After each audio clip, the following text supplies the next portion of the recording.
Hi friends, ఈ వీడియోలో చూడండి. ఒక ఆయన రెస్టారెంట్కి వెళ్తారు. రెస్టారెంట్కి వెళ్ళాక ఫుడ్ ఆర్డర్ పెడతారు. పెట్టాక ఎలా అంటే ఎవరైతే సర్వ్ చేస్తారో తన షూస్ని చూస్తారనమాట. అవి చాలా పాడైపోయి ఉంటాయి. సో తను ఫుడ్ తింటూ ఆలోచిస్తూ ఉంటాడు, ఈ అబ్బాయికి ఏదో విధంగా ఏదైనా హెల్ప్ చేయాలి అనేసి. సో అబ్బాయిని మళ్ళీ పిలుస్తారు. పిలిచాక నేను బయటికి వెళ్ళేసి వస్తాను ఒక 5 minutesలో అనేసి చెప్తారు. తను బయటికి వెళ్ళి అబ్బాయి కోసం షూస్ తీసుకొని వస్తారు.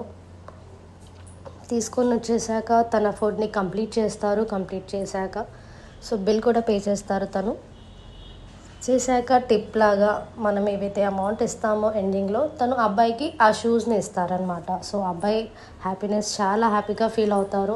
అబ్బాయి కళ్ళల్లో చూస్తే ఎంత హ్యాపీగా ఫీల్ అవుతారో మీరు కూడా ఈ వీడియోలో చూడొచ్చు ఫ్రెండ్స్. ఇలాంటి హెల్పింగ్ నేచర్ అందరికీ ఉండాలని కోరుకుంటున్నాను. ఈ వీడియో నచ్చితే లైక్ చేసి షేర్ చేయండి, సబ్స్క్రైబ్ చేయండి.